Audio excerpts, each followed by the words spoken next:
Okay, students, today we learn about pressure in physics. So it is useful for 10th class, intermediate, and it is fundamentals for the JEE and NEET appearing students. Coming to pressure, the definition of the pressure is force for unit area.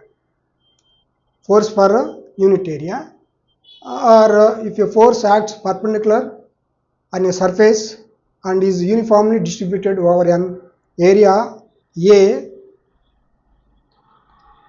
of the surface, the pressure on the point or the area is defined as pressure P equal to force by unit area. So therefore force is denoted by capital F.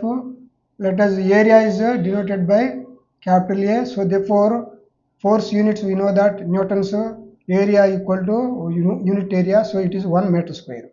1 meter square. So SI units for pressure equal to Newton per meter square. It is also called as Pascal. Pascal also denoted by PA, capital P, small a. So what we can understand this statement, generally pressure is the parameter is generally we can use in fluids and gases. We don't use generally, it is not coming in the solids. So pressure is force per unit area. If you take let us say that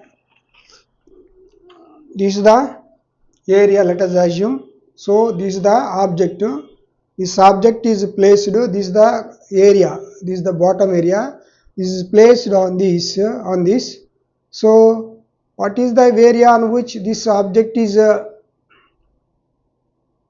placed? So this is area, this is a bottom area, this is the area is equal to on this.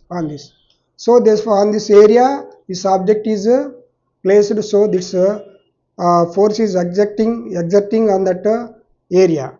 Okay, let us say that I can give the numerical value. Let us say that this force of that or weight we can take it force equal to, let us say that this the weight equal to 5 newtons, area equal to just we can assume that 0.5 meter square. So therefore what is the pressure? This is equal to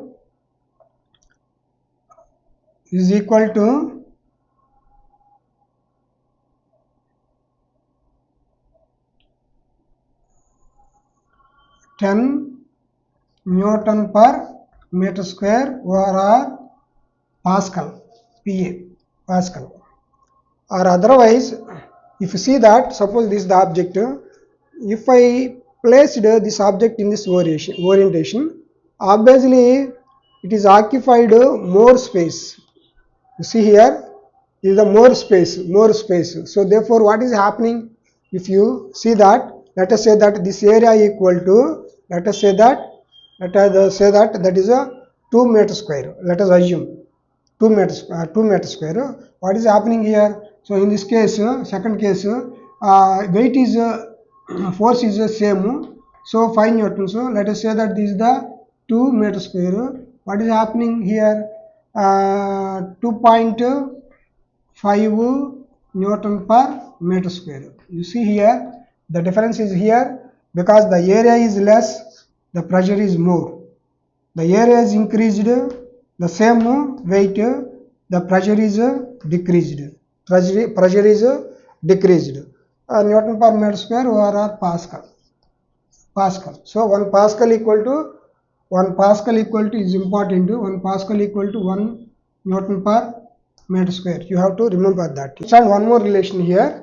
Suppose the pressure equal to force by area. So therefore what we can understand from this equation, force is directly proportional to pressure is directly proportional to force. Which means If the force is pressure is increased, sorry, if force is increased, pressure is increased. Pressure is increased. If area is make a constant. Okay, the force is increased, pressure is increased. Pressure is increased. But if you make it constant the force, if you increase area, the pressure is decreased. That we have seen here. So therefore, pressure is inversely proportional to area. Inversely proportional to area. Pressure is directly proportional to force, whereas pressure is inversely proportional to area. If force is increased, pressure is increased. If force area is increased, pressure is decreased. If area is decreased, pressure is increased. Pressure is increased if force is made constant. So these things we have to understand. From these numericals also you can understand. And another topic, pressure inside a liquid. Pressure inside a liquid. So you take one container. So we are talking about the fluid in a static condition. Static condition in the sense fluid in rest condition. Fluid in a liquid in a rest condition. Rest condition. So you take a glass bakery, one beaker or one container. That container is filled with water. Let us assume filled with water. Suppose at this depth, from the free surface, let us assume a small particle, just let us assume that it is a cube. Cube in the sense all sides are equal. All sides are equal and all faces are same. Is square root. How many faces are there? 1, 2, around 4 faces and the top and bottom 2. So 6 faces are there. 6 faces are there. At this height, the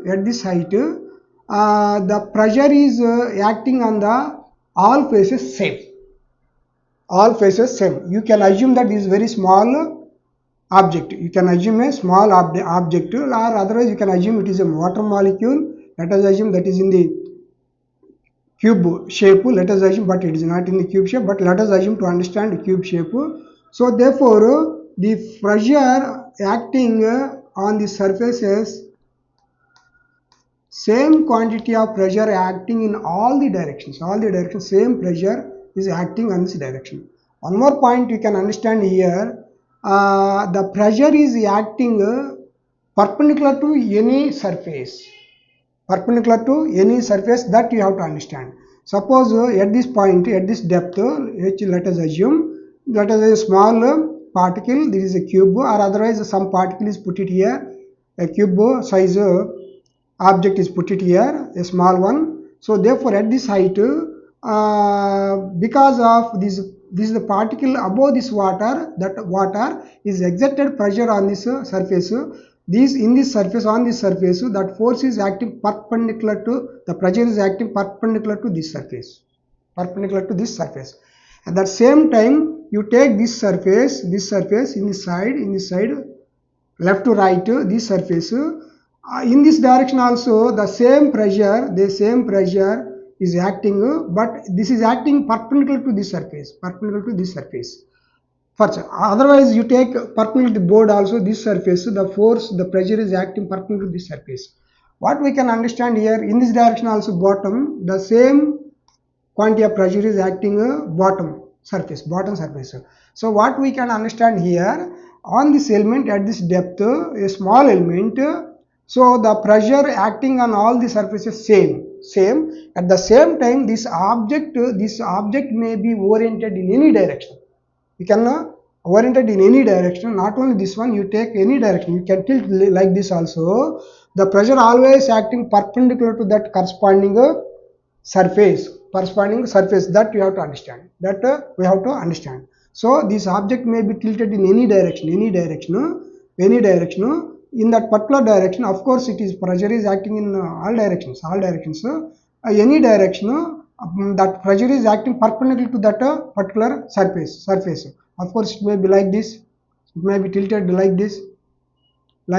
Whatever it may be, the pressure is acting perpendicular to that corresponding surfaces, but at the particular height it is small one, very small one, so pressure is the same. So what we can understand here, at a particular height, at this height, on this surface, on this level, in this glass, you take at any point, the pressure is same. The pressure is same.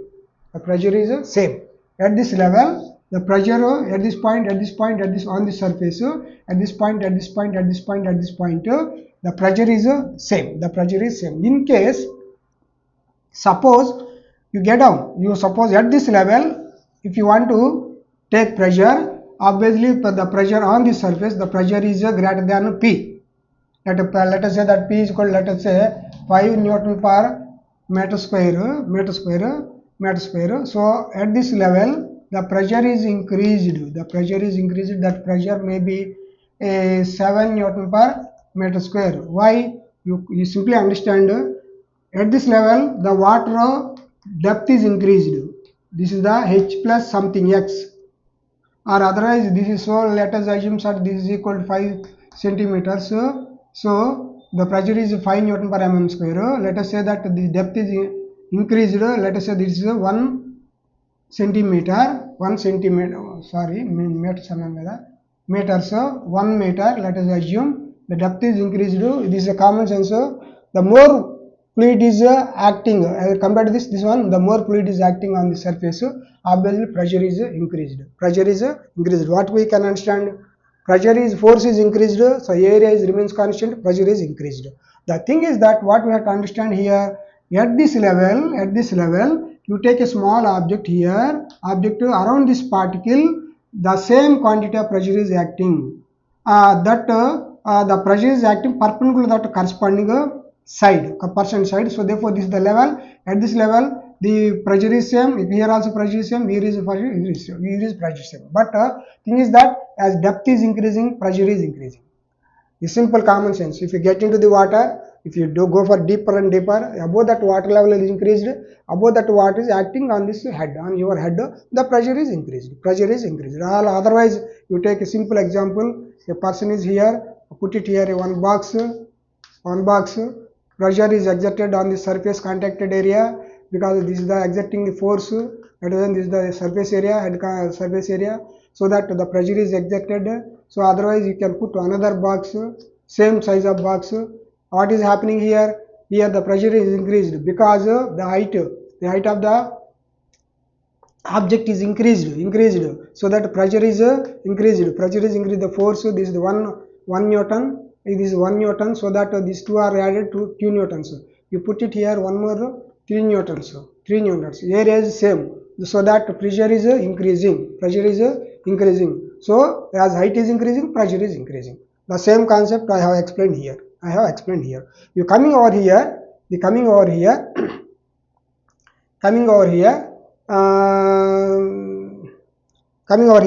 magnitude of the force exerted by a liquid on a surface inside, it does not depending on how the surface is tilted, what I have explained. So this is a small object, don't think it is a large size. Just you assume a water molecule. At that point, you take it water molecule, that it has a, let us assume there is a square in shape. Obviously on this water molecule, the pressure is acting like this. Around that particle, the pressure is acting. So the same pressure is acting, then only it is in the stationary condition. You see that in the stationary condition, pressure fluid is at rest. You take at any molecule, it is in a stationary condition, because around that particle the same quantity of pressure is acting on that, then only it is in a rest condition. You take another example. When you are going to brush a rush bus, you get into that, unfortunately you go inside without any support, you can in the stationary condition, because around you the people are there, they are exerting the force, so that all these around you the equal force are acting, then you are in the stationary condition without taking any support. So same thing is happening here. Another statement, as you go deeper in a liquid, the pressure is increases. What I have explained here. You go deeper and deeper, the pressure is increasing. Why? The quantity of fluid is increasing acting on your head as you go deeper and deeper. You take at any level. On this level the pressure is same. While you are getting down deeper, the pressure is increased because the quantity of pressure is increasing, so that the pressure is increased. This is only we are talking about the fluid at rest condition. This is the one thing. Already I have explained specific gravity. By using the specific gravity of the fluid also in stationary condition, we can find out the pressure. Pressure can be find out by using P is equal to F by A, P equal to W into H. This also can be, using this equation also can be found out to pressure. W equal to weight density of that fluid. Weight density of that fluid. We can understand this one also. So two conditions. P is equal to pressure equal to force by area. Pressure equal to W into H. Where P equal to W into H. W equal to weight density of that weight density of liquid, and H equal to depth of liquid. You can see here water density equal to, let us assume water density equal to 1000 kg per meter cube or 10,000 Newton per meter cube. This is the mass density, this is the weight density. This is the mass density, this is the weight density. So obviously we know that weight density of fluid remains constant. Suppose let us say that P equal to, if you convert it into this kilonewton, so 1 kilonewton equal to 1000 newtons. So therefore this is equal to divided by 1000, then it is a 10 kilonewton per meter cube. 10 kilonewton per meter cube. Okay, so that weight density of fluid remains constant. So let us take that this is the 10, this is the kilonewton per meter cube into, let us say that H equal to, let us say this is the 2 meters, then the 2 meters. What is happening here? 20 kilonewton per meter square. Next one, P equal to, in case H equal to 3 meters, what is happening here? You see that weight density is same, does not change. So therefore that is 10 kilonewton per meter cube into 3 meters depth is equal to, what is happening? 30 kilonewton per meter square. Okay. You see that this value is 20, 30. What is the difference between the 20 and 30? 10. Otherwise, to understand another way easily, H equal to 4 meters. Up to this. Then what is happening here? P equal to W into H. This is equal to 10 into 4. This is equal to 40 kilonewton per meter square. 40 kilonewton per meter square. You can understand that. You observe this 21 meter. I have increased the depth 1 meter. That pressure 30. Next again the depth is 4 meters. The pressure is 40. So you can see that, observe that every 1 meter 10 is increasing. 10 is increasing, and that means weight density of that fluid is increasing. Weight density of that fluid is carrying every 1 meter. The weight density of the fluid is constant for every 1 meter. What we can understand here, if H is increased, pressure is increased. Weight density remains constant. So pressure we can find out in two ways, by P equal to F by A or W, weight density of fluid into depth. We can calculate this pressure in two form by using these two formulas.